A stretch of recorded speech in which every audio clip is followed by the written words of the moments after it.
Varias banderas de El Salvador, varias banderas de Colombia, República Dominicana, Costa Rica, Venezuela, Puerto Rico, Cuba.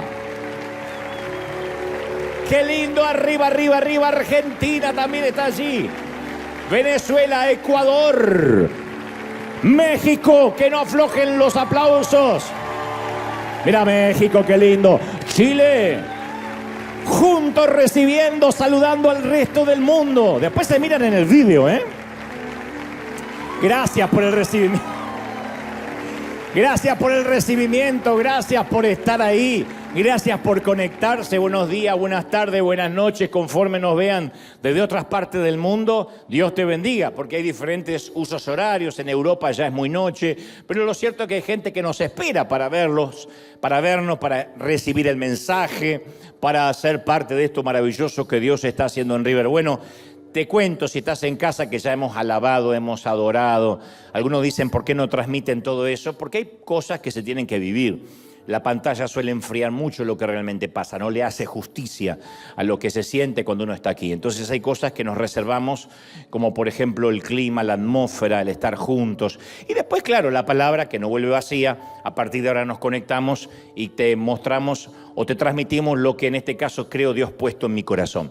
Gracias por estar ahí, gracias por conectarse. Este es el día que ha hecho el Señor. ¿Estamos felices, sí o no? Muy felices, muy contentos, en vivo, justo en punto, transmitiendo. Y ahora sí, este es otro episodio más de Cuba. ¿Se acuerdan que compramos terrenos en Cuba, les regalamos la casa a personas que no tenían ni la posibilidad de vivir como están viviendo ahora, gracias a tu semilla? Pero no obstante, también decidimos bendecir a todo el barrio. ¿Qué es lo que hacemos en Uganda, en nuestro colegio, en derredor de la India, en nuestro orfanato? Que no vean al centro de River como un gueto, como un sitio cerrado. Es lo que hacemos aquí. Por eso amueblamos casas en todo alrededor desde hace 5 años. Por eso es que le damos gratis este edificio a los bomberos, a la policía, a los maestros, para que siempre que haya un lugar donde se reúnen los hijos de Dios, no lo vean como una secta, que era lo que antiguamente se creía de las iglesias. ¿Qué pasará ahí dentro que hay gritos? No sé, pero parece que hay endemoniados. No, pero parece que allá canta. Y era todo, uno pasaba por la vereda de una iglesia y escuchaba pumba, pumba, pumba, pumba, pumba. El ruido de tambores y panderetas. Pero estos son macumberos, ¿qué son? Entonces la iglesia de pronto rompió esa cuarta pared. River hizo eso. Creo que muchas congregaciones lo hicieron, pero nosotros decidimos romper esa pared y decir, nosotros existimos para el mundo. Cuando alguien me dice, ¿pero ustedes aman el mundo? Muchísimo, así como el Señor, que de tal manera amó Dios al mundo, que ha dado a su Hijo unigénito. Amamos muchísimo al mundo y los amamos, y nuestro secreto es que mientras que más inconversos vengan, mientras que más pecadores vengan, es que estamos haciendo la tarea bien. Así que si hoy alguien te roba la billetera o el celular, aleluya, porque estamos atrayendo ladrones, no teníamos. Así que eso es lo bueno. El problema es cuando somos todos santos, ahí se hizo un museo. Y mientras que yo viva siempre digo, vamos a tratar de que esto nunca sea un museo, que sea un lugar de gente rota. Bueno, lo que quiero decir es que si uno sabe y es consciente de que vamos a la gente rota, tanto como nosotros, pasan estas cosas como vamos a ver ahora.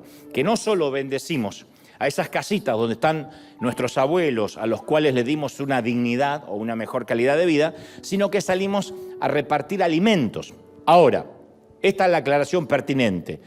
Una cosa es repartir alimento aquí, en la Unión Americana. La pobreza es igual en todos lados. El hambre no espera. Pero una cosa es repartir bolsas aquí, o en Argentina, o en México, o en El Salvador. Otra cosa es hacerlo en Cuba. Hay gente que en la vida, pero en la vida soñó con un jabón de tocador, soñó con jabón en polvo, con papel higiénico. Son cosas muy básicas que cuando nosotros decimos estoy pasándola mal, es que a lo mejor se nos vació la nevera, en el mejor de los casos nos tuvimos que desprender de un auto. Acá no, acá tienen necesidades muy básicas que por razones que no competen ahora transmitir en vivo, ellos no tienen lo necesario para vivir. Y nosotros pusimos una bolsa con cosas que no están en la isla, que las trajimos de otros países, las entramos por Panamá, y entonces cuando ellos recibían esto, no lo podían creer y realmente se generó una fiesta en todo Cuba. Quiero que seas parte de esto porque también es tu semilla. Somos River en Cuba.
Tengo palabras como agradecer esto porque de verdad que es grande, es algo grandioso.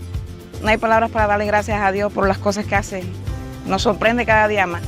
Cuando usted le lleva un evangelio, no solamente de palabras, sino de hecho, eso llega mucho más allá de lo que usted no se imagina. Una gran bendición de parte de Dios, porque lo necesitamos. De hecho, aquí se necesita mucho. Estas actividades, Operación Granero, ¿cómo ellos van a comprarse eso? Su salario no les da, no tienen economía para poder comprar esos alimentos y llevar a su casa. Usted sabe, hoy mismo que usted tuvimos esa actividad, la gente está de fiesta en el pueblo. La gente está de fiesta en el pueblo porque hoy la gente se siente contenta, sienten que Dios ha visitado a su pueblo. Muy agradecida de ustedes y de Dios. El Señor es muy grande y muy bueno. Nunca nos ha desamparado, Dios siempre está con nosotros. El Señor me ayudó. Aleluya, gracias, Señor. Dios es propicio y nunca llega tarde. Él llega a tiempo. Gracias. Gracias por todo.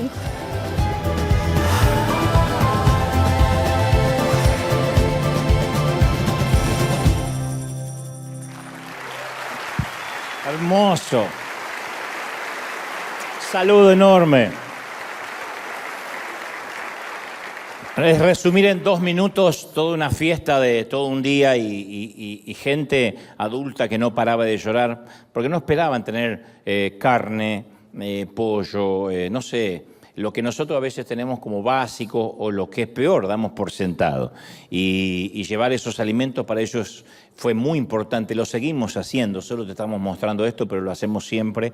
Y creo que Cuba, que es así, son nuestros hermanos, están acá, porque una vez piensa países tercermundistas, no sé, África, India, pero esto es Cuba, es acá.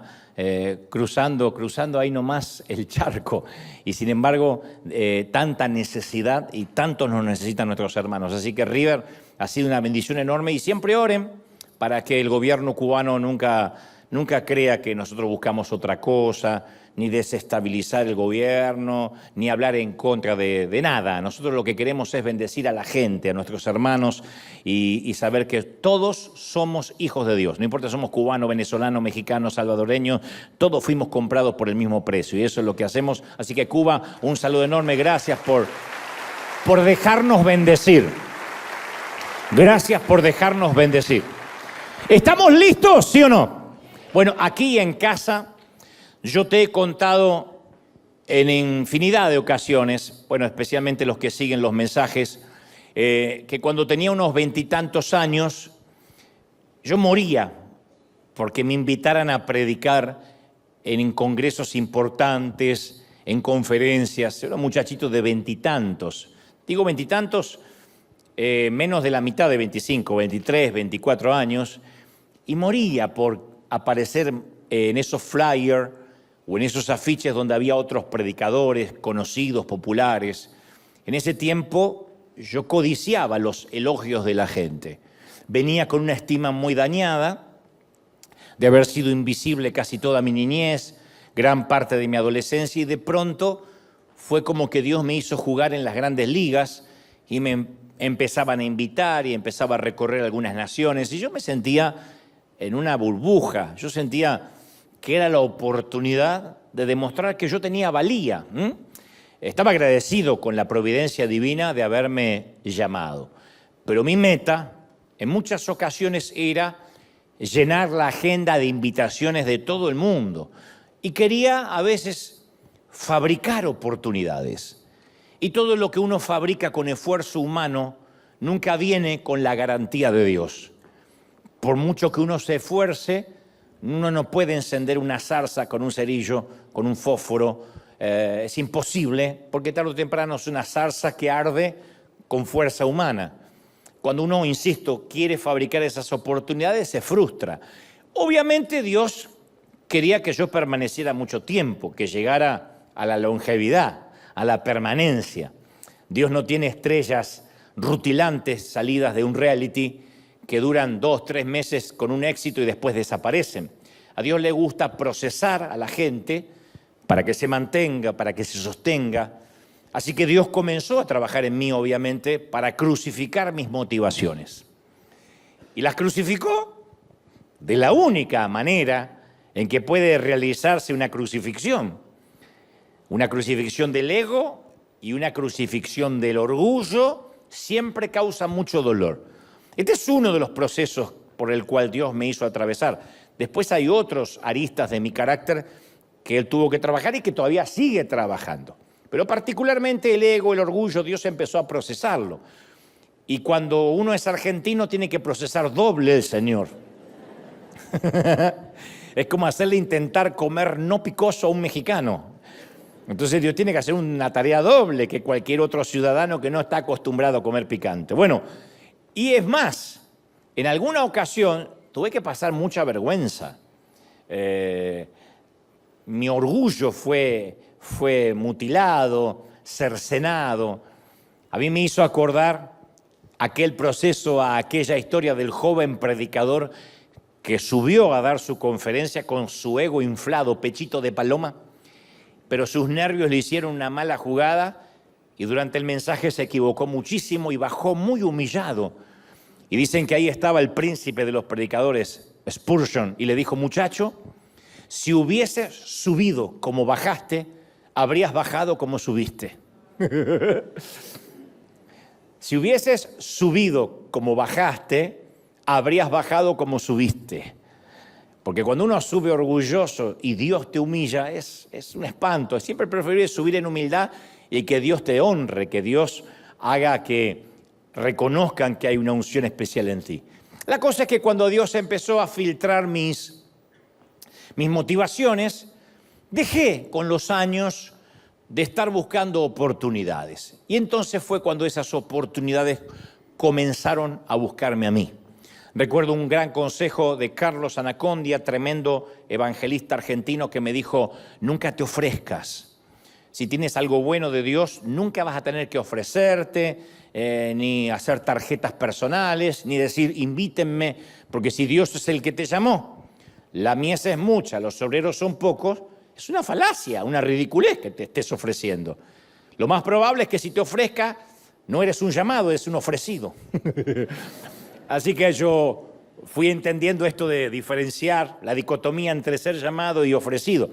Pero mientras que no estemos crucificados a las opiniones de los demás, hasta que no pongamos en el altar las opiniones que los demás tienen de nosotros, no vamos a poder cumplir nuestro destino, porque las voces de la gente nos distraen del propósito.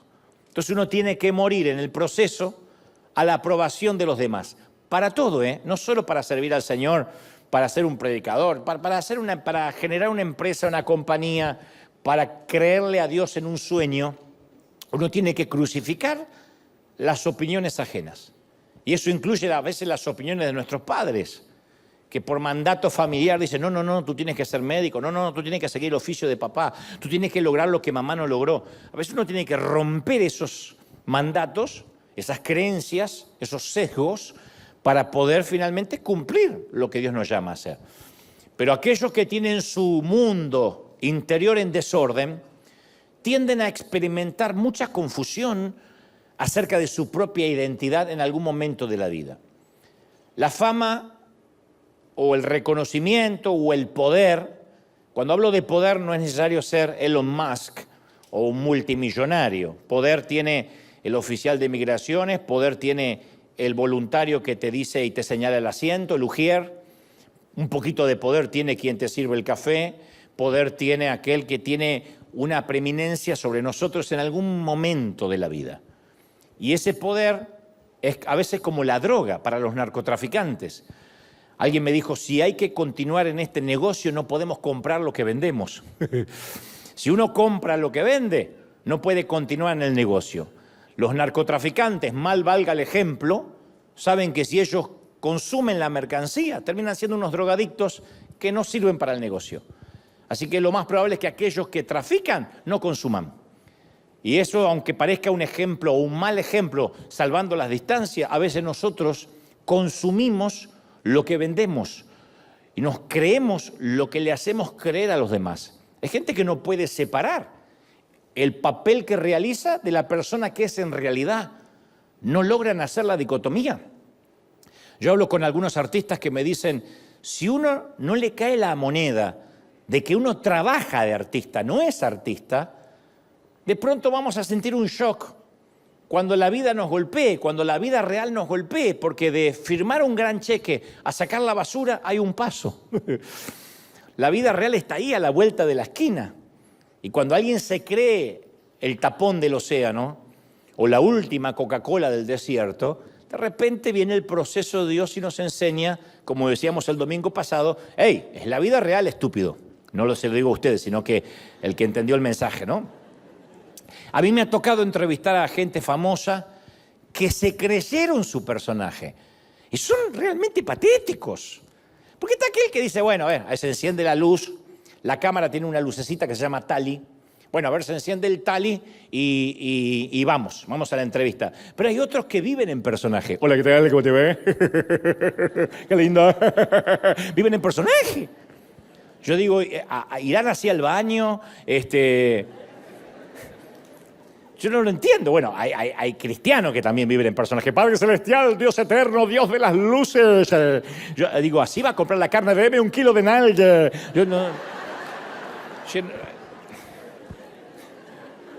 Hay gente que vive en el personaje. Esta es la causa por la cual muchos hombres y mujeres tienen dificultad de aceptar a veces la jubilación o el retiro. No se pueden sostener. Esta también es la causa por la cual una madre puede entrar en un pozo depresivo profundo cuando el último de sus hijos deja el hogar. Entonces hay mamás que tienen a sus hijos retenidos, no tienen hijos, tienen rehenes. Porque saben que cuando los sueltan ya no tienen sentido de vida, porque su identidad está ligada a lo que hace y no a lo que es. Esto no es un complejo o un síndrome del artista. Esto pasa en cualquier orden de la vida. Mi papá era carpintero, no era un artista. Carpintero, tamaño trabajo, pero también muy sencillo. Y sin embargo, cuando él se jubiló, empezó a morir. No tenía sentido. No regaba las plantas, las volvía a regar, las desregaba. Levantaba una pared, la tiraba abajo, la volvía a tener. Estaba aburrido. Porque toda su identidad era en traer el pan a la mesa. Y cuando por una cuestión legal lo retiraron, lo jubilaron, se sentía un inútil en la casa. Toda su identidad estaba puesta en el oficio. Entonces él sentía que era carpintero y cuando ya no pudo ir más a la carpintería sentía que no era nada. Eso es grave. Y muchos líderes nos enfrentamos a la constante tentación de empezar a creernos también nuestros propios comunicados publicitarios. Nuestros propios estados de Instagram. Uno no se tiene que creer los propios estados de Instagram. Porque cuando pasa eso, nuestra personalidad, en este caso nuestro liderazgo, gradualmente empieza a infectarse con una fantasía mesiánica. Hay gente que yo los escucho predicar o hablar de Dios y no son timadores. Realmente se creen que son lo que dicen, que es más grave todavía. Porque yo respetaría a aquel que dice, bueno, trabajo de esto y engaño a la gente. Pero hay algunos que, me agarró la chiripiorca, acabo de bajar de una nube, se lo creen. Yo digo, pobre la mujer que vive con estos tipos, ¿no? Pobre la suegra que tamaño yerno le tocó. Los hijos, papi, sí, dime hijo, aleluya. Debe ser una cosa, convivir con alguien así, no es un esposo, es una luciérnaga. Entonces, cuando olvidamos quiénes somos y no ordenamos nuestro mundo interior, distorsionamos nuestra verdadera identidad. Yo conozco una famosa conductora de televisión, jamás diré el nombre aunque me torturen, me consta que quitó todos los espejos de su casa para no verse en el paso del tiempo. No hay espejos en su casa. Es rica, es millonaria y no hay espejos. Y contrató un fotógrafo en planta. Tiene un fotógrafo 24 horas en su casa. Entonces, cuando se levanta por la mañana, le pide que le saque una foto y que no se la muestre hasta que no la haya pasado por Photoshop y una serie de filtros que la rejuvenezcan unos 20 años. Esa es la manera de verse al espejo que tiene ella. Le dice, quiero ver cómo me veo esta mañana. Le saca una foto, pero no se la muestra hasta que no la pasa por un montón de filtros. Ella quiere verse como luce en las portadas de las revistas. Entonces, ella se refleja en la propia mentira que les vende a los seguidores de las redes. Ahora, yo entiendo que para cuidar el negocio les haga creer a los demás que se ve muy joven. Está bien, pero lo que es una patología casi psiquiátrica es que ella misma se crea su propia mentira. Yo entiendo, no me saques una foto que no me favorece, sácame una foto bonita y pásale 50 filtros para que parezca que soy mi hija. Lo entiendo. Pero quiero verme cómo me veo, quiero sentir cómo me veo. Dame una foto con filtros para yo creer que así me veo. Eso es grave. Entonces, en algún momento nos podemos llegar a crear nuestros estados de Instagram. Está bien que le hagamos creer al resto del mundo que somos súper felices. Pero no vas por la vida así. Y si crees que eres así como se te ve en Instagram, también tienes un temita psiquiátrico importante, ¿no? San Pablo ofrece un valioso precedente cuando le escribe a Timoteo en el capítulo 1, versículo 13, y les dice, anteriormente, le dice Pablo a su discípulo, antes yo era un blasfemo, yo era un perseguidor, yo era un insolente, pero la gracia de nuestro Señor se derramó en mí con abundancia. Entonces yo digo, un hombre con un recuerdo como este, con un recuerdo de este tipo de su propio pasado, no puede pensar de sí mismo más elevadamente de lo que debe. Él decía, yo era un blasfemo, un insolente, un tipo que recuerda de dónde salió, nunca se la puede creer.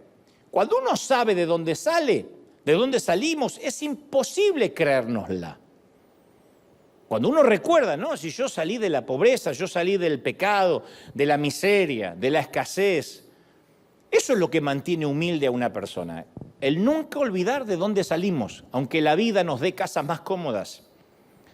Aunque el Señor y la providencia divina nos hagan estar un poco más relajados financieramente, el día que olvidamos nuestros orígenes, olvidamos hacia dónde vamos. Olvidamos de dónde salimos y olvidamos el destino. Siempre pasa eso. Juan el Bautista comparó su propósito como el padrino de una boda. Jesús dijo de él que no hay hombre, no hubo hombre ni habrá nacido de una mujer a la altura de Juan el Bautista. Sin embargo, él autorreferencialmente decía, mi propósito es simplemente estar al lado del novio, soy como un padrino. Y asegurarme que toda la atención esté sobre el novio. Entonces el padrino cumple su propósito cuando no atrae en absoluto la atención sobre sí mismo, sino que la atención es sobre los novios. Quizás los hombres no nos damos cuenta mucho de eso, pero una mujer se da cuenta de que no puede lucir mejor o llamar más la atención que la novia. Hay alguna desubicada que sí, pero la mayoría no. Tiene que pasar desapercibida porque ¿quién es la estrella de la noche en una boda? La novia. Es así. Lo mismo pasa en el fútbol. Dicen que cuando en un partido se habla mucho acerca del árbitro, es porque no está haciendo un buen arbitraje.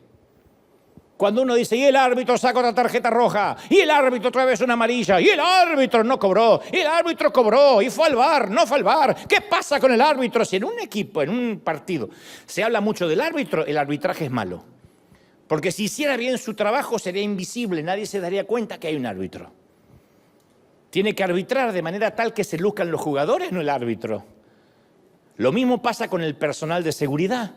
Si están haciendo bien su trabajo, casi nadie debería saber nada acerca de ellos. A mí me preguntan mucho qué hacen estos hombres de negro con la placa que andan dando vuelta por ahí. Hacen muchísimo. Lo que pasa es que nos aseguramos que no se vea lo que hacen. Porque si se nota lo que hacen, son guaruras para tener nada más que glamour. Tengo 2 guardaespaldas, pero no es eso. Nos cuidan, nos protegen, han frustrado algunos intentos de algún loquito. Han hecho un trabajo y hacen un trabajo fenomenal, pero cuanto menos se los ve es porque hacen mejor su trabajo. Cuanto más invisibles son es porque mejor están operando.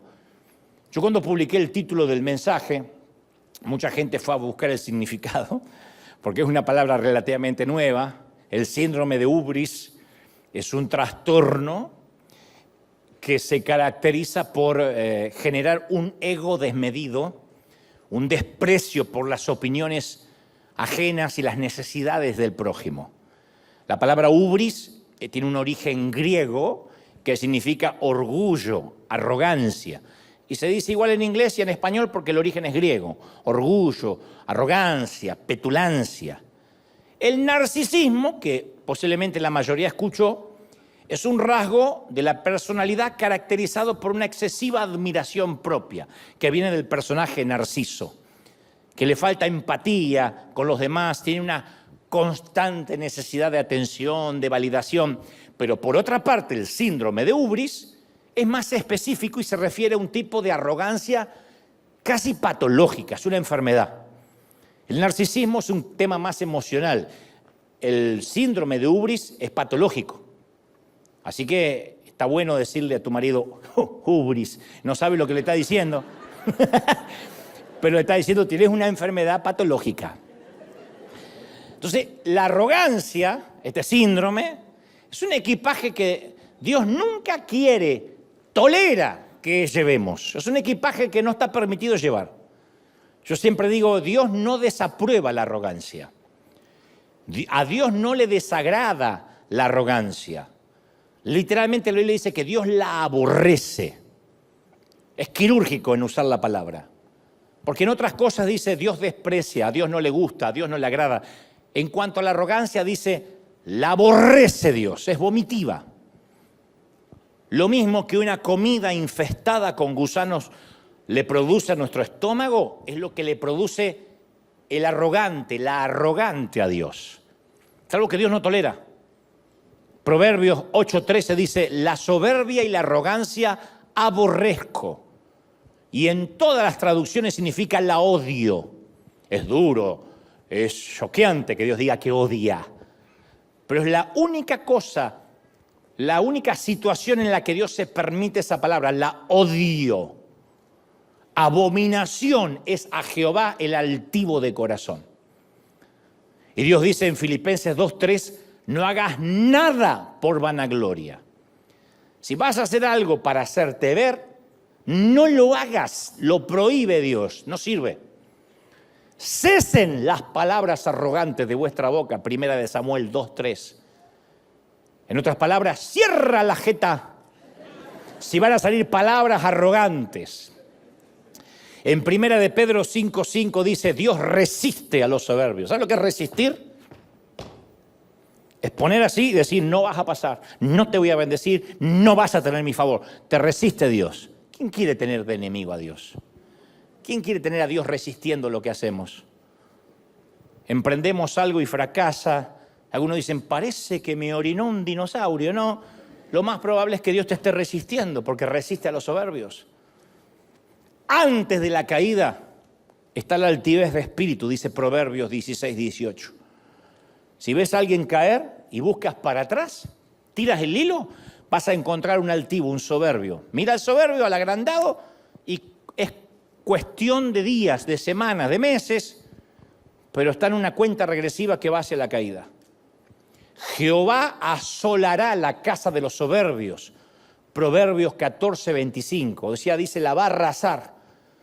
¿Quién quiere que nuestros hijos, nuestros nietos no sean bendecidos? ¿Quién quiere, en lugar de un huracán, a Dios soplando en nuestra casa y dejándonos sin nada? Nadie. Y eso es lo que Dios dice que hará con la casa de los soberbios. ¿Por qué Dios la aborrece tanto? ¿Por qué Dios aborreció tanto la soberbia de los fariseos? La hipocresía y la soberbia y la arrogancia de los fariseos, y nunca aborreció o dijo, aborrezco la prostitución de esta mujer, aborrezco la borrachera de fulano, aborrezco que tal sea cobrador de impuestos. Él nunca usó esa palabra, pero ¿por qué tuvo tanta resistencia a la soberbia? Porque los seres humanos no hicimos nada que justifique nuestra arrogancia, no hicimos nada. No le dan premios al lienzo que usa el pintor. Nunca hay un premio para la tela que usó el pintor para el cuadro. Nunca. Le dan al pintor el premio. No hay un Pulitzer para la tinta que usó el periodista. El Pulitzer es un premio que se le entrega al periodista, no a la tinta o a la máquina de escribir que usó o a la computadora. Tampoco nunca van a ver que se le da un diploma al escarpelo del cirujano. O al bisturí del cirujano. No hay premios y hoy vamos a premiar con un Nobel al bisturí que se usó. Es una herramienta. No hay un Grammy para el piano del intérprete. El Grammy es para el intérprete, para el cantante, para el músico. Todo lo demás son solo instrumentos y no reciben crédito por lo que hacen. Entonces nosotros somos solo herramientas y no somos los merecedores del aplauso de lo que Dios hace a través nuestro. Somos escarpelos, somos el lienzo, somos herramientas. Y no se le aplaude las herramientas. Entonces, cuando una herramienta dice, yo soy un destornillador, Dios dice, ¿really? ¿De verdad? David dice que Dios guía a sus ovejas por amor a su propio nombre.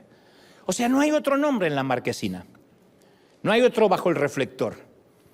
Y eso no es porque Dios tiene un problema de ego. Eso es porque nosotros tenemos un problema de ego. Todos los que estamos aquí y los que están mirando en casa tenemos un problema de ego. Me están diciendo, no, yo no, sí. Porque los que dicen yo no son los que más ego tienen. Dios sabe que nosotros no podemos administrar el éxito. Porque nosotros no nos conformamos con un poco de adulación. Nosotros queremos tragarlo todo.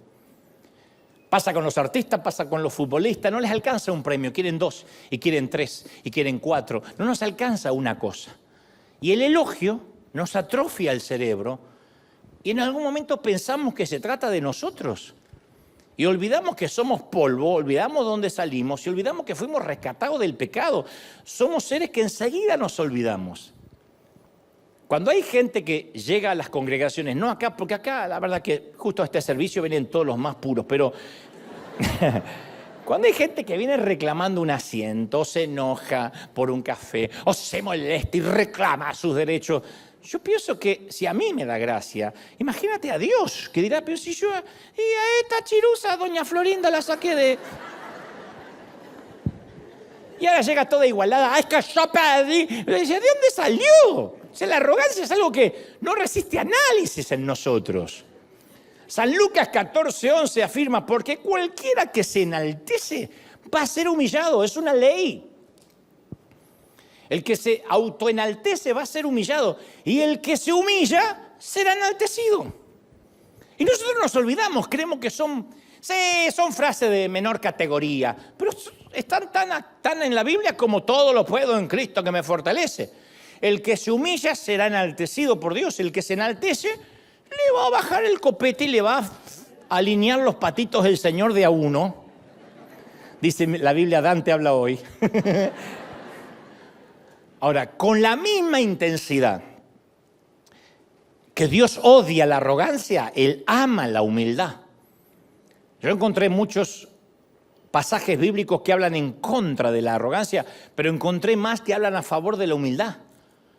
Empezando por Él como ejemplo en Mateo 11:29, que Él dice, yo soy manso y humilde de corazón.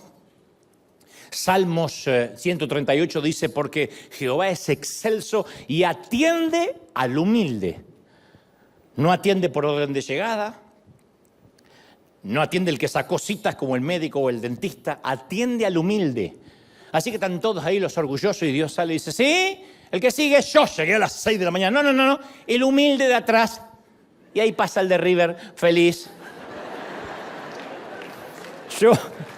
Le gustó.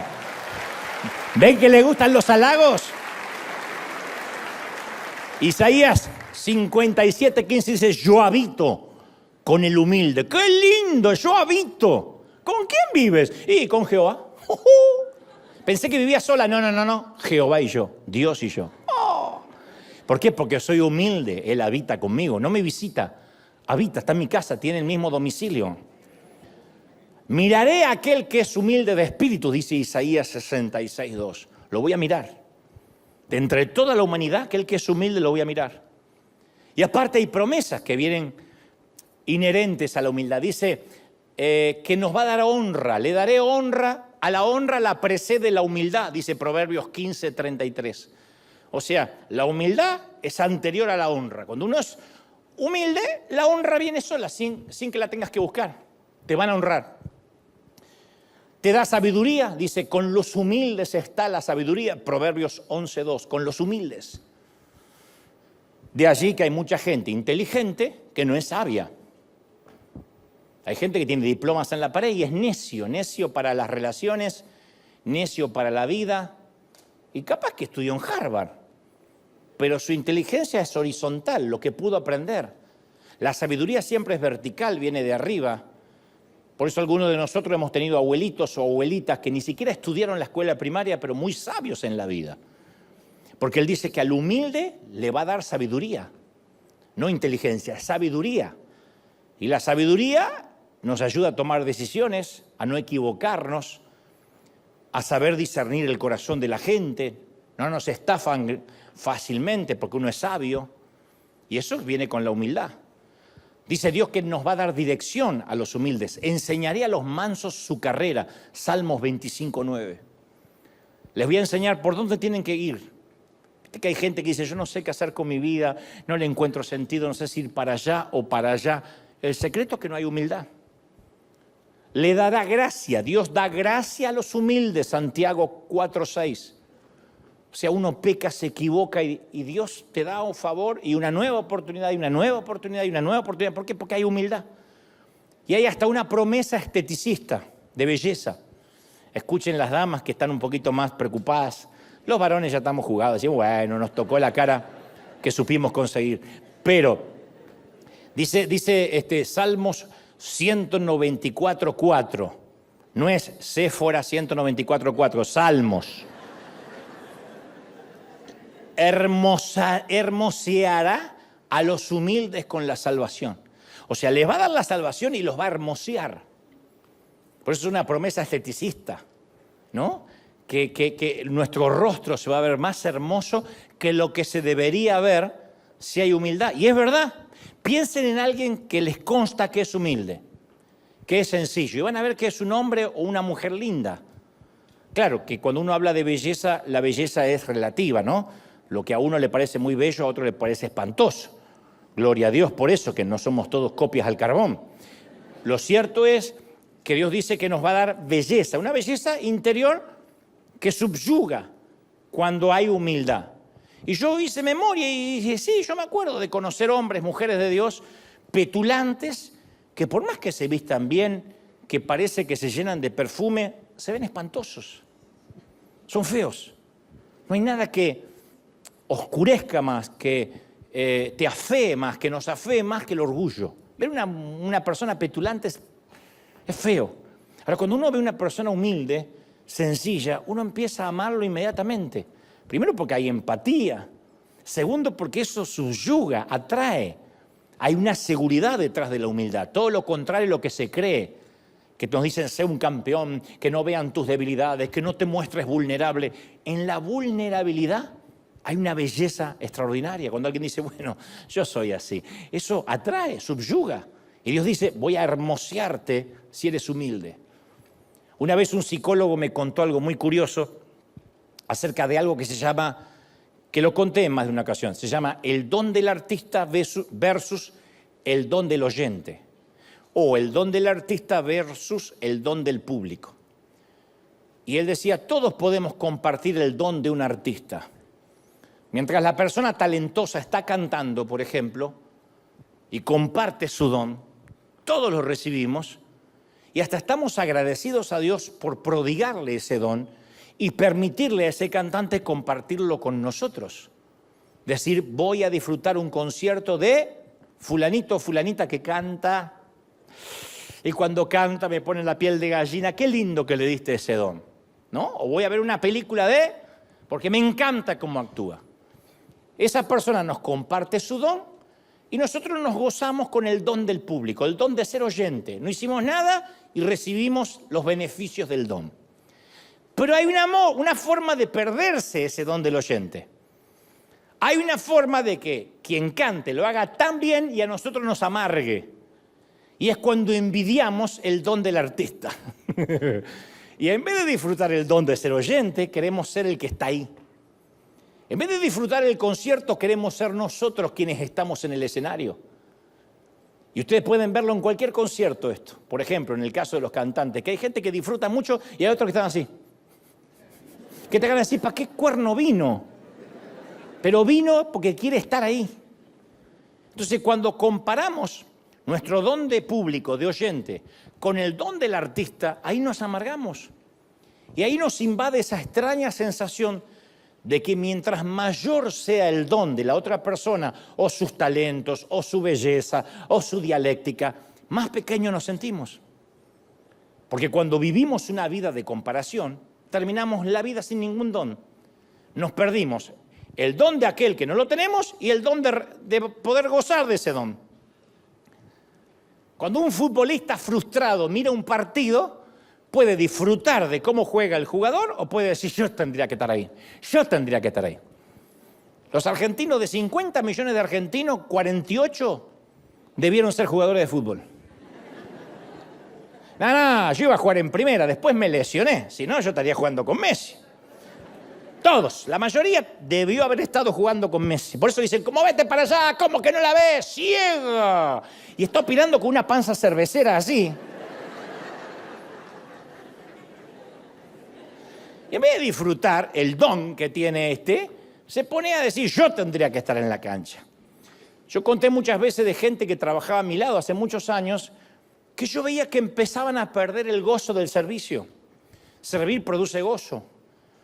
Y de pronto vi a alguien que especialmente se empezó a poner muy malhumorado, hace muchos años. Y le pregunté, me acuerdo que estábamos dentro de un automóvil, y le dije, te noto que estás cambiado, no eras así.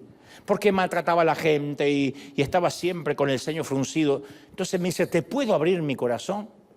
Y yo le dije como Juan Carlos Ortiz, ¿acaso hay alguna otra manera? Claro, no, esto quiere decir que todo el resto de la vida me hablaba con el corazón cerrado. ¿Te puedo abrir mi corazón? Es como cuando alguien te dice, ¿te puedo ser sincero? ¡Oh! Te está mintiendo el resto del tiempo, entonces. ¿Cómo te puedo ser sincero? Y el resto del tiempo que me está mintiendo, ¿no? Me dice, te voy a abrir mi corazón. No sabes lo duro que es para mí que nosotros trabajemos y sirvamos y tú seas el que apareces en las fotos, me dice. Y le digo, ¿de verdad? ¿De verdad se trata de salir en la foto? Le digo, esa es tu motivación, porque no te va a servir ni acá ni a donde vayas. Entonces, la tragedia de mucha gente es que prefiere ser la estrella de un equipo perdedor a ser un jugador mediocampista de un equipo ganador. Hay gente que quiere ser la estrella de un equipo perdedor, no importa que todos perdamos, pero yo soy la estrella. Mi mamá decía, en el país de los ciegos el tuerto es rey. Entonces el tuerto, que siempre se sintió menos, se va al país de los ciegos y dice, ¡qué genial que eres! No cualquiera tiene un ojo. Es así.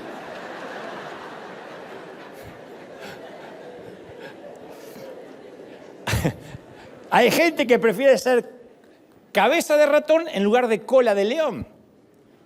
Ser cola de león es importante, pero dice, no, yo quiero ser la cabeza de un ratón.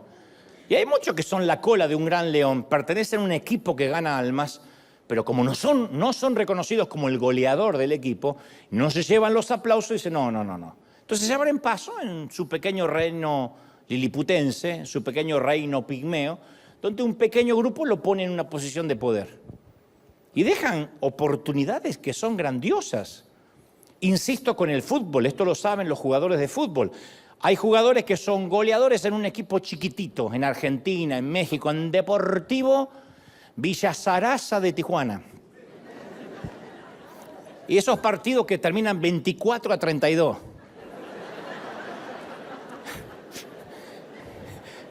Que parece más de soltero contra casado, pero no importa, pero... ¡Pac! Y hace gol. ¡Pac! Y siempre tiene 2, 3 que hace... Y va un tipo de estos que buscan talento y dice, este sirve, con un poco de entrenamiento sirve.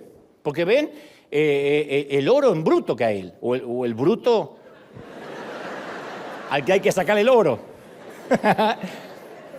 Y se lo llevan a las grandes ligas. Y después les toca estar en Barça, en Real Madrid, en el Chelsea, sentado en el banco. Y se frustran, pero estás en el Chelsea. Sí, pues me puso de suplente, pero es suplente del Real Madrid. No, yo quiero ser el goleador de Villa Zaraza, Zarlanga de Tijuana. Bueno. Entonces, Dios nos da dones visibles, pero también nos regala el don del oyente, que es de recibir y celebrar los dones de aquellos que nos rodean. Si no, no vamos a poder recibir de nadie.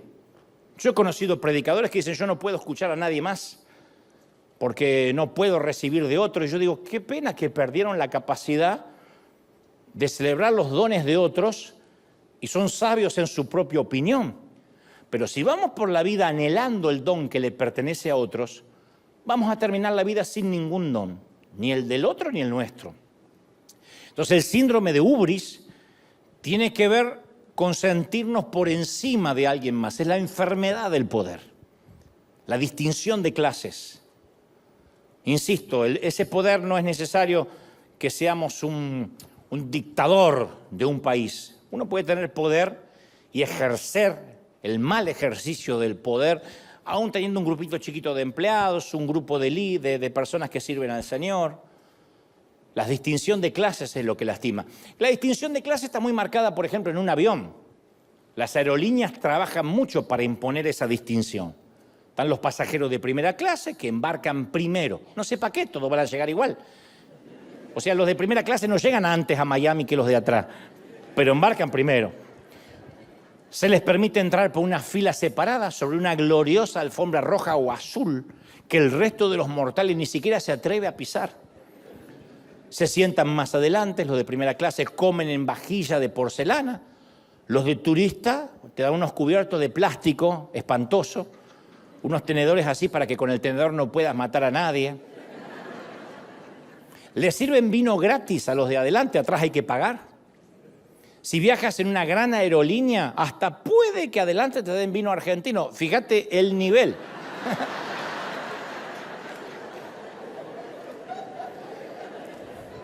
Las aerolíneas tratan básicamente de reproducir el tipo de sociedad que vivimos desde la escuela primaria.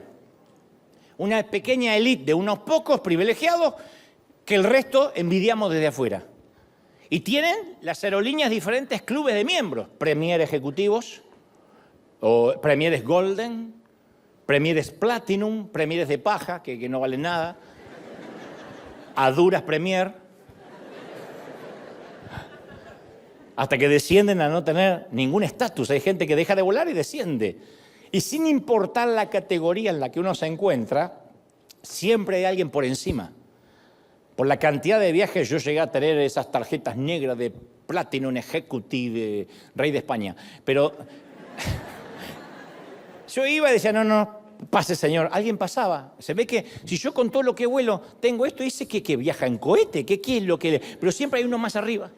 En las aerolíneas el objetivo es acumular suficientes puntos, millas, para subir al próximo estatus.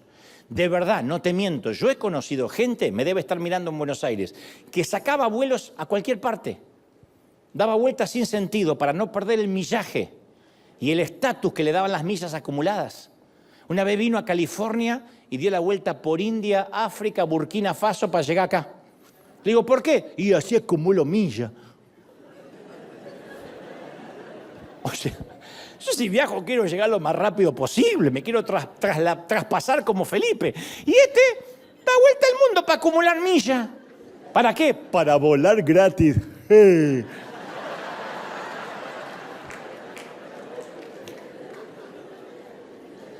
Y también conocí a viajeros que se deprimían por haber dejado de ser Platinum Executive y le quitaban esa credencial negra con letras color oro.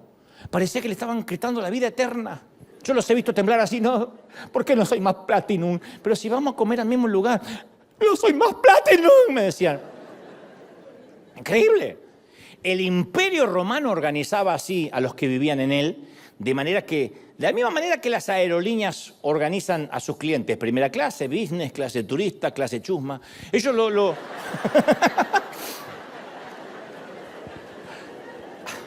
La sociedad romana... Hay tarjetas clase chusma. ¿Sí?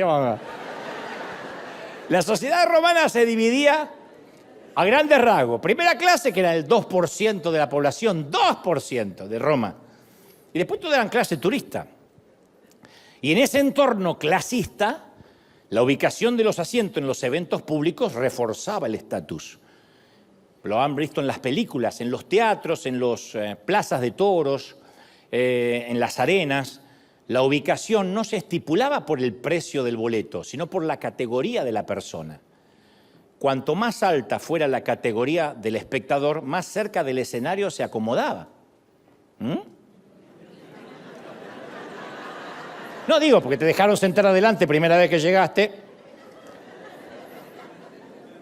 La gente debe ver la transmisión de River y dice, ¿quién serán los de adelante? No, acá nos sentamos, es más, los que vienen de lejos, fuera de toda broma, les damos los primeros asientos a la gente que nos visita, no importa la religión que sea, no importa si son católicos, agnósticos, lo que sea, les damos los primeros asientos. Pero en el tiempo de Roma, los que ocupaban los primeros asientos eran los que estaban en una élite superior. En una fiesta privada de Roma, por ejemplo, a los invitados también se los sentaba de acuerdo a su estatus social. Yo soy del tiempo en que mi papá ocupaba la cabecera de la mesa, pero no se podía usar aunque papá no estuviera, porque ahí se sentaba Dios. Venía de la carpintería, se lavaba las manos y hacía...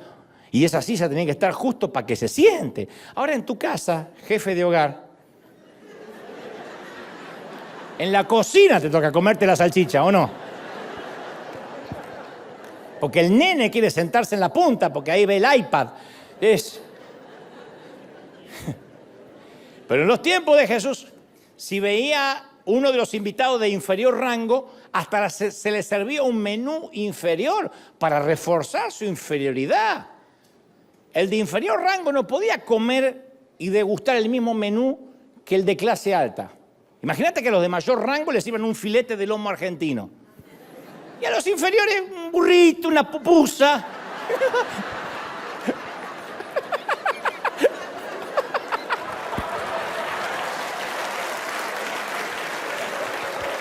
Se la veían venir, ¿eh? Se la veían venir. El día que prediquen pongan el ejemplo que quieran. Y llega Jesús a ese mundo clasista, Jesús, y empieza a otorgarles el mismo valor tanto a los esclavos como a los ricos. Ignorantes e intelectuales cenando a la misma mesa. Eso es lo que hizo, entre otras cosas, que mandaran a Jesús a la cruz. Jesús le dijo a sus amigos en Mateo 20:25, como ustedes saben, los gobernadores de las naciones oprimen a sus súbditos y los altos oficiales abusan de la autoridad. Hasta ahí ningún romano se ofendió por esta observación, así era. Los de arriba abusamos de los de abajo, ¿qué duda hay? Pero lo que agregó Jesús después sí los ofendió. Dijo, pero entre ustedes no va a ser así. Al contrario, el que entre ustedes quiera hacerse grande va a terminar siendo el que sirve. Y el que quiera ser primero va a ser esclavo de los demás. Así como el Hijo del Hombre no vino a que le sirvan, sino para servir y dar su vida por rescate a muchos. ¡Wow! Eso fue una bomba atómica. Está diciéndolo en una sociedad donde primera clase no se habla con la chusma de atrás, donde acá comen cosas diferentes que los otros de la otra mesa. Y Jesús dice, el que se quiera sentar en la mesa principal va a servir a este. Lo que Jesús dijo, que el santo, los hijos de Dios, no encuentra su valía mediante sus logros, sino que lo que recibe lo recibe por gracia. Un santo no mira mal el servir, abraza el servir, le encanta servir. Y Jesús en su última noche estaba tan interesado en que sus seguidores abrazaran la humildad que hizo una demostración práctica que todos conocemos en San Juan 13:3.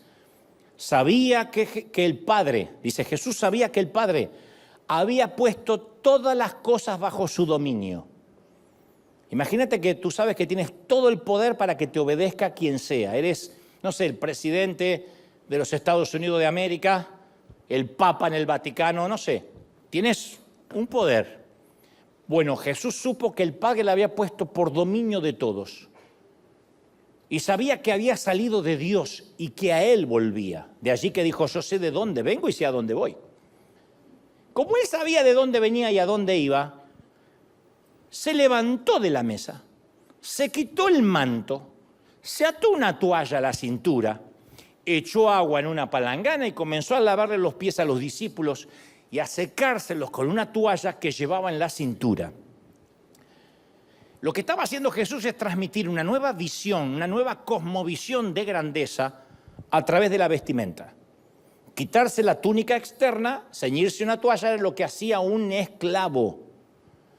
Y Jesús se puso el uniforme de esclavo, apareció con el traje de mucama, el traje de mucamo. Ni siquiera de mayordomo, de mucamo. Hasta su oficio siguió una trayectoria diferente a la receta romana, porque no era algo nuevo para esto, para Jesús, no era que Jesús se dignó a trabajar. Él trabajó la mayor parte de su vida realizando el trabajo humilde de un carpintero, tenía las manos callosas, no era un vago. Ningún héroe de la literatura griega o romana habría hecho algo así, nunca. No vamos a ver en la mitología griega que Ulises, Hércules se agacharon a servir a alguien. No, Jesús lo hizo. Y una de sus últimas acciones fue lavar pies. Y esto era un aspecto importante en la vida antigua, el lavar pies, porque constituía un acto de hospitalidad, de asepsia, de higiene, un ritual de limpieza, pero claro, era denigrante lavar pies, donde todo el mundo usaba sandalias, había polvo, había estiércol de camello, de caballos. No era lindo lavar pies, no era hacerte la pedicure, era agarrar y limpiar esas costras. Mirabas los pies de Pedro y decías, ¡soto, no! Entonces esa tarea la hacían únicamente los esclavos. Pero era tan denigrante la tarea que mientras que había esclavos gentiles que podían hacerlo, un amo judío jamás le obligaría a un esclavo judío a lavarle los pies. Entonces no hay precedentes de alguna persona del estatus más alto que le lave los pies a una persona del estatus más bajo. Es como que alguien tenga personal de servicio en la casa, un cocinero o alguien, el jardinero, y llegues y te pongas a servirlo y a cocinar para ellos. Nunca vamos a oír, nunca más en la vida, que un maestro le lave los pies a sus educandos, a sus discípulos. Excepto este, que de paso dijo ser el Mesías. Entonces, una cultura fundada en el honor, en el poder, estaba empezando a implosionar. Y el orden de los asientos siempre fue un asunto que expresaba estatus, honor. Y Jesús estaba sentado a la mesa donde se ubicaban los invitados importantes, se levantó de allí y tomó el lugar de un criado, que es una ilustración de lo que Jesús había enseñado anteriormente, porque dijo, ¿quién es más importante, el que está a la mesa o el que sirve? ¿El que se sienta a la mesa es importante o el que sirve? Traigamos esto a nuestra vida ahora. Vamos a un restaurante. ¿Quiénes son los importantes? ¿Los que pagamos por la comida que podemos exigir o el camarero? Uno diría ahí, bueno, yo pago, yo voy a comer, el camarero está trabajando. Jesús dijo, no, el más importante es él. Y así como nos choquea a nosotros, le choqueó a todos. Dijo, ¿quién es más importante? Y todos dijeron, bueno, a ver. Los grandes se sirven, se sientan, los humildes sirven. Dijo uno muy fresa, ¿qué duda cabe, Jesús? No manches. Los grandes no sentamos. What? Y los otros no sirven. Y todavía hay ecos de esa mentalidad. En un cumpleaños, en una boda, aún en las iglesias, el invitado especial tiene un título de honor. El invitado de honor no solo se sienta, tiene un asiento especial, la cabecera de la mesa, ¿o no? Nunca vamos a asistir a un banquete, a un cumpleaños en el que el invitado de honor recoja los platos sucios. Y Jesús dice, ¿quién es el mayor? Ustedes creen que es el que está sentado a la mesa, sin embargo, yo estoy entre ustedes como uno que sirve. Es decir, yo estoy entre ustedes como el que recoge los platos sucios. ¿Dónde está la grandeza ante los ojos de Dios? Él tenía un sentimiento muy especial por aquellos a los que los otros marginaban, especialmente a los que decían, estos son de clase turista. Uno de los aspectos más impresionantes de Jesús es la manera que lo impresionaban aquellos que no eran impresionantes. Jesús dio vuelta a esa búsqueda de títulos que impresionaban. Dijo una vez, ustedes me llaman maestro, me llaman señor. Y dicen bien, porque lo soy. O sea, él no tenía una falsa humildad, no era una falsa modestia. Lo soy maestro y señor. Pues si yo, el señor y el maestro, he lavado los pies, ustedes también tienen que lavarse los pies los unos a los otros. ¡Oh! Y se puso peor todavía. Porque está bien, me dejo lavar los pies por el Señor, pero lavarle los pies a esta. El Señor dijo, sí. Él no negó ser maestro y Señor, pero dejó claro que los títulos son solo oportunidades para servir. Entonces se puso el atuendo de un esclavo, tomó la posición de un esclavo, hizo el trabajo de un esclavo, sufrió la muerte de un esclavo, que ahí iban los que iban a ser crucificados. Y lo notable es que no le quedó otra, escogió eso. Dice la palabra, se humilló a sí mismo. En el Imperio Romano una persona podía ser humillada por perder su dinero, por el estatus, porque perdió el título, una batalla, pero nadie deliberadamente se humillaba a sí mismo. ¿Quién se humilla a sí mismo? Nosotros, ¿quién de nosotros pasamos una humillación pública deliberada? Bueno, me voy a humillar. Hoy me voy sin faja a la iglesia. Nadie.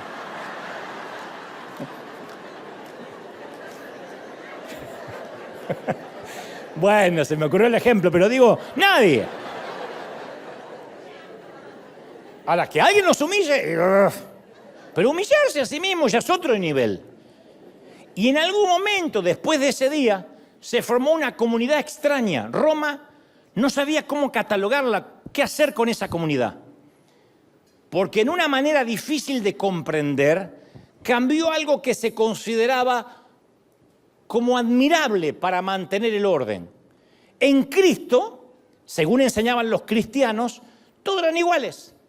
No había distinciones de rango, de credo, todo era irrelevante. En las reuniones de la iglesia, cuando se juntaban, los hombres educados tenían que sentarse como iguales con esclavos, con artesanos insignificantes.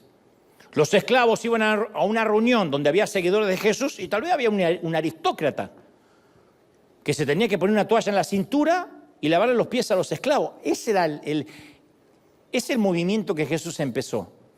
La sociedad estaba ordenada como ahora, verticalmente, pero desde el fondo de esa sociedad, una gran fuerza niveladora estaba empezando a trastornar las cosas. Otro ejemplo rápido, en Filipos. Filipos era una colonia romana que Pablo había sido azotado y encarcelado. Una vez que Pablo es puesto en libertad, protestó, dice, yo soy ciudadano romano. Y los funcionarios se querían morir, le pidieron disculpas. Era como querer extraditar a un ciudadano americano de acá, tomándolo por ilegal. Habían violado la ley romana y habían azotado a un ciudadano romano. Dijo, por favor, no nos demandes. Y a mí me hace surgir una pregunta. ¿Por qué Pablo dijo que era ciudadano romano después que lo azotaron? ¿Por qué no lo dijo antes? ¿Algunos de ustedes hubiesen esperado después? ¿Quién se guarda la tarjeta de no puedo ir a la cárcel después que estuvo en la cárcel? tienes papeles en Estados Unidos, o la green card o eres ciudadano, y viene Migraciones y te quiere deportar. Te deja deportar para decir, ¡hey! Ahora que estoy otra vez acá, en México, yo tengo credenciales. Después voy a decir, ¿pero qué tonto? ¿Por qué no dijiste antes? Pablo era consciente de que hubiera podido usar su estatus para evitar el sufrimiento, pero también estaba consciente que ahora la iglesia era una familia y que había miembros que no tenían esa opción. Así que vio en su situación difícil una oportunidad dolorosa. Hizo algo irracional Pablo, se humilló a sí mismo. Y después que le pegaron y lo azotaron, dijo, yo soy ciudadano romano. Se negó a considerar la ciudadanía romana como algo para usar en beneficio propio. Eso es humillarse a sí mismo. Tener poder para liquidar a alguien y no hacerlo. Es como yo digo, siempre explico el pecado. Querer y no poder es legalismo. Poder pecar y no querer es gracia. Haber entendido la gracia de Dios. Puedo, pues no quiero. Puedo, pero no quiero. Que no es lo mismo que quiero, pero no puedo.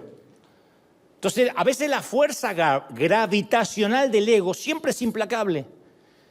Y los que estamos en la iglesia ya no nos preocupamos por el estatus como los romanos, pero a veces lo disfrazamos con una delgada capa de vocabulario espiritual.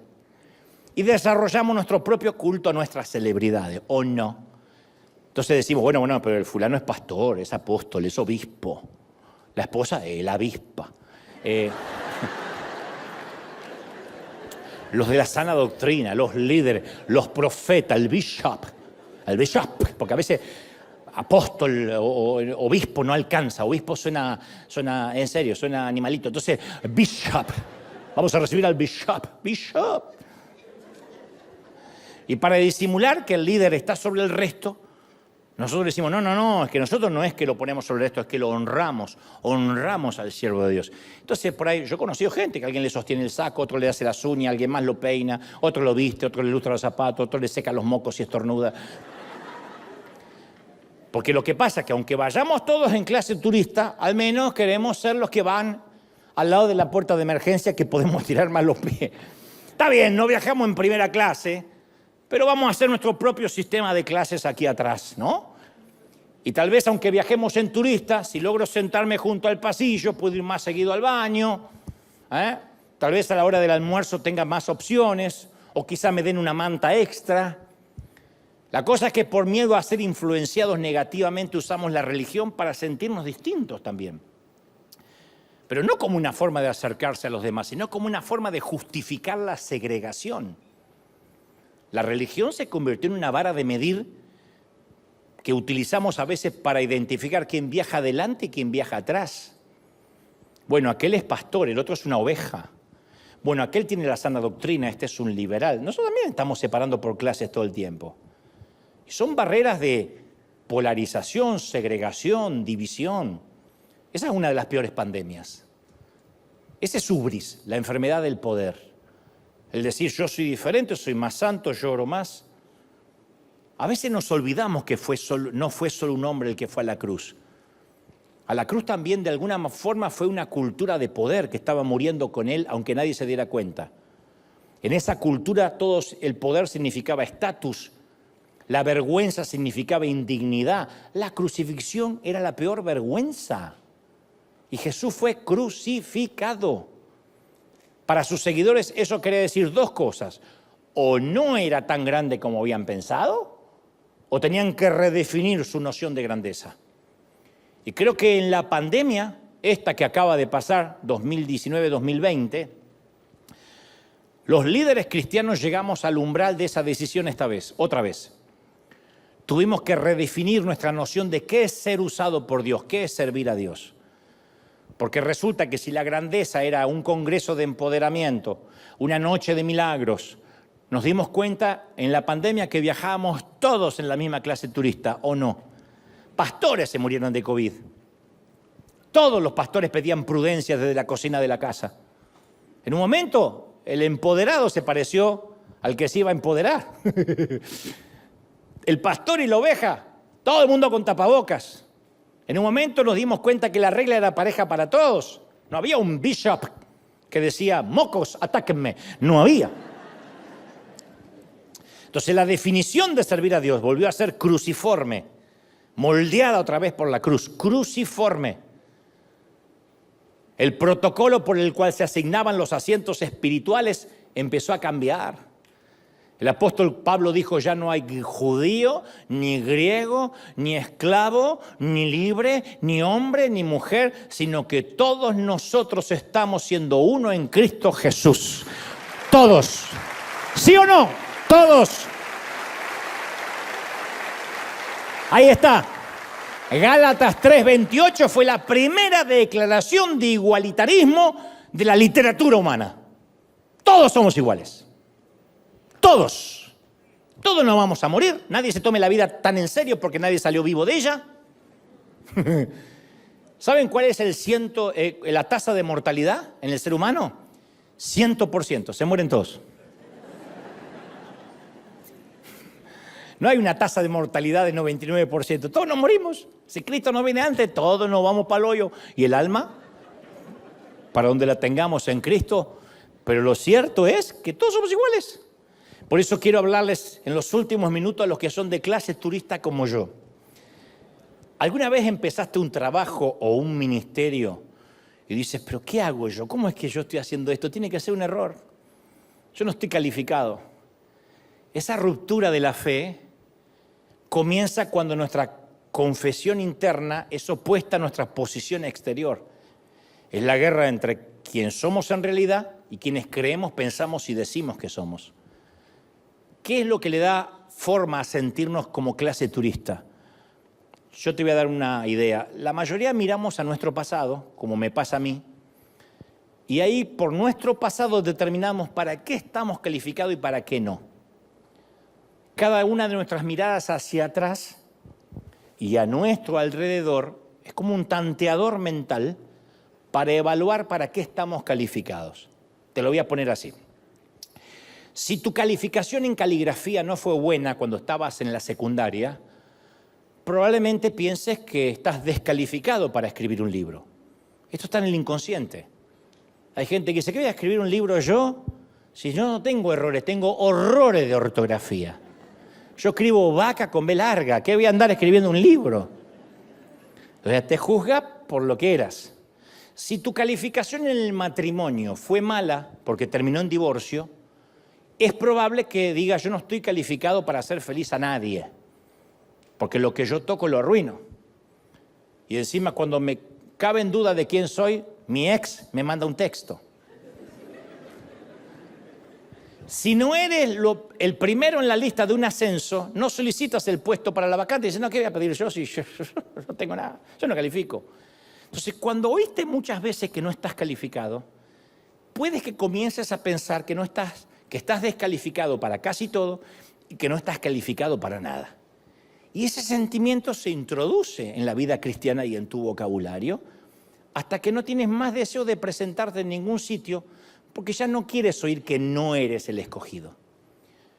Pero Dios va en pos de los descalificados, de los que no califican para el resto, y escoge mirar el interior y esas cosas que Él solo puede ver.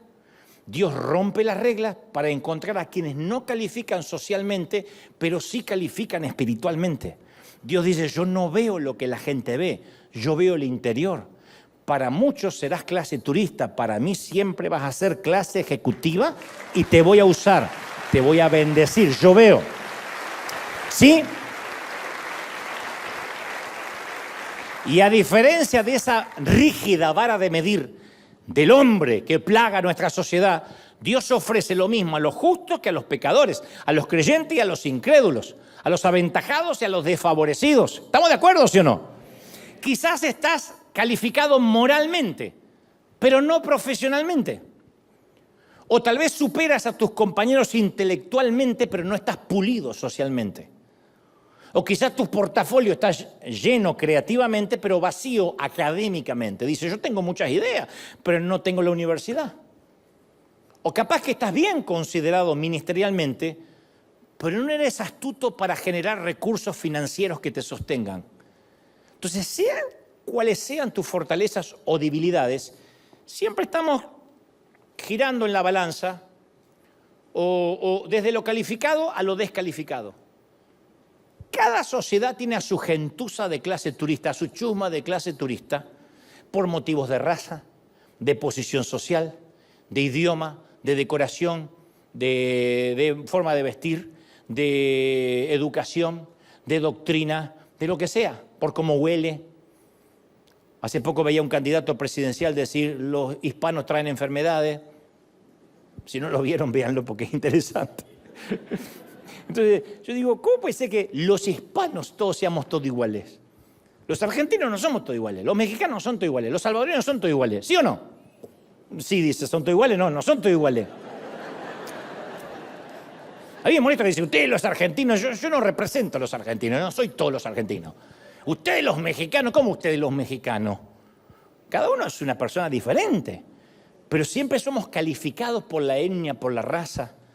Y todos en cierta temporada nos sentimos ese tipo de gentuza, esa chusma. Extranjeros indignos que viajamos atrás. Y a través de la historia, la gente religiosa ha sentido atracción por la estrategia del clasismo, la separación.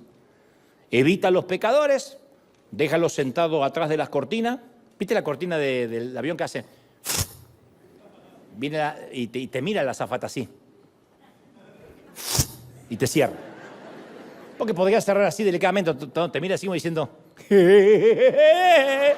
te cierra. Desgraciada, ¿por qué me cerraste la jeta? Uno se siente mal. Ya sé que voy a comer como un fakir acá atrás y que hay un baño para 300, ya sé. Pero no me lo notes con la cortina.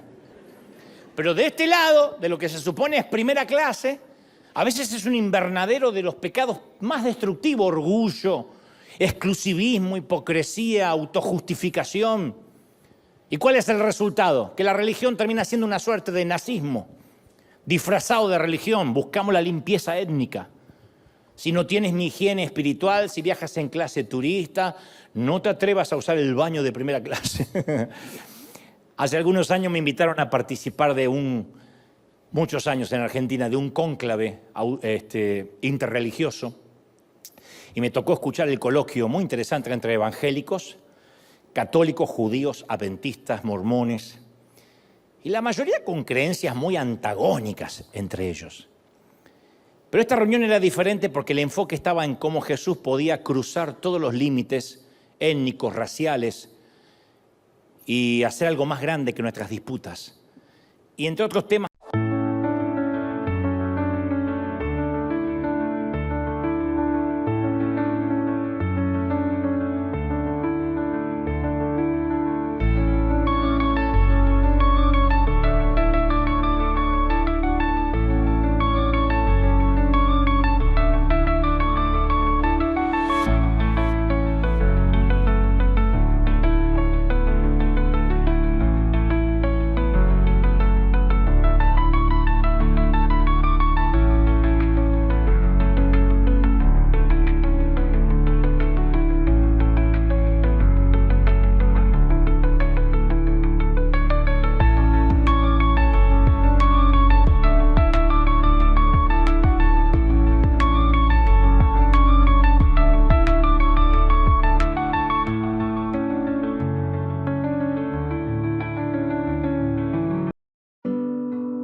sometió a su fragilidad, a su enfermedad, nunca lo sintió como una carga, como una restricción. Ambos rondaban los 80 años, pero él físicamente era capaz, más capaz que ella. Pero el hombre se sometió a lavar ropa, a lavarle sus calzones, a prepararle la comida, a dársela en la boca los últimos años, a limpiar los pisos, los baños. Se sometió a la necesidad de ella de tener a alguien a quien cuidar y se sometió a sus cuidados. Y esa danza de la sumisión es algo que en algún momento todos aprendemos a hacer por amor. ¿Cuántas veces hemos dicho yo nunca me rebajaría a hacer algo así? Y un día terminamos cambiando pañales apestosos, ya sea de niños o de algún adulto a quien amamos y envejeció. Durante el 2016 aquella mujer finalmente murió. Tenía la mente totalmente perdida. Y ese hombre que se sometió a ella por amor me dijo que ya no tenía sentido el hecho de seguir vivo, puesto que su misión era cuidar y amar a esa mujer toda la vida. Le pregunté si estaba cansado de haberla atendido durante tantos años y me dijo, y es lo mínimo que podía hacer. Yo se lo debía. Ella me salvó la vida de mil maneras. A mí fue una alegría poder servirle y darle de comer en la boca y llevarla a hacer sus necesidades. No lo hizo por obligación, sino como una ofrenda de amor. Nunca en mi vida escuché palabras como la que dijo él, y fue revelador. Ese hombre fue mi padre, y la mujer a la cual confesó su amor y decidió someterse a su debilidad fue mi madre. Mi padre no fue perfecto, era muy limitado, pero entendía lo que era servir porque amaba. La verdadera definición de servir a Dios siempre va a ser cruciforme, moldeada una y otra vez por la cruz. Y mi padre, limitado académicamente, insisto, nunca supo lo que significó la palabra ubris, la enfermedad del poder, pero sí conoció la danza de la sumisión, que es la sanidad del servicio por amor. Bendigo a los que sirven, bendigo a los que dan, bendigo a los que se someten. Dale un aplauso grande al Señor de señores, al Rey de reyes. ¡Aleluya! Ese aplauso tiene que sonar fuerte acá en casa, que se escuche hasta Buenos Aires, que se escuche hasta los rincones de Europa, Asia, África, América. River es una iglesia que sirve. ¿Alguien lo cree, sí o no? Bendito sea Dios. ¡Aleluya! Levanta tus manos al cielo y vamos a orar. Padre, gracias por esta mañana, tarde o noche, donde quiera que estén en cualquier parte del planeta. Levanta tus manos al cielo y vamos a adorar. Señor Jesús, gracias por este tiempo. Estamos cerrando este servicio creyendo, confiando en que los cielos se han abierto, en que las nubes se han corrido y Dios, hay iluminación, hay revelación para los que han recibido. Hemos recibido esta palabra. Señor, ayúdanos a servir. Ayúdanos a quitar toda carga de nosotros, toda carga de poder, toda carga de ego. Uy, cómo tienes que trabajar con tantos de nosotros. Pero no puedes decir, Señor, que no estamos dispuestos a decir, moldéanos, desármanos como el alfarero, vuélvenos a armar, danos una nueva identidad. Levanta tu mano y adora. A los que tengan bautismo del Espíritu, oren conmigo, clamen al Señor, digan, Señor, esta es la mañana, la tarde, la noche en que hay cambio en mi vida. Señor, quita de mí toda soberbia, quita de mí todo ego, ayúdame a servir. Te va a tocar servir a gente difícil. Te va a tocar, hijo, servir a gente que no se lo merece. Muchas veces vas a servir a gente que ni siquiera te lo va a agradecer. ¿Me oíste, mamá? Ni siquiera tus hijos van a agradecer lo que haces y darán por sentado la comida, la ropa, el hogar, las cuentas. Pero me dice el Señor, bienaventurado es el que sirve. He aquí es más grande el que sirve, el que sirve. Yo he venido a servir, dijo el Señor, y no a ser servido. Y los que sirven tienen una garantía en los cielos. Tienen una garantía de prosperidad.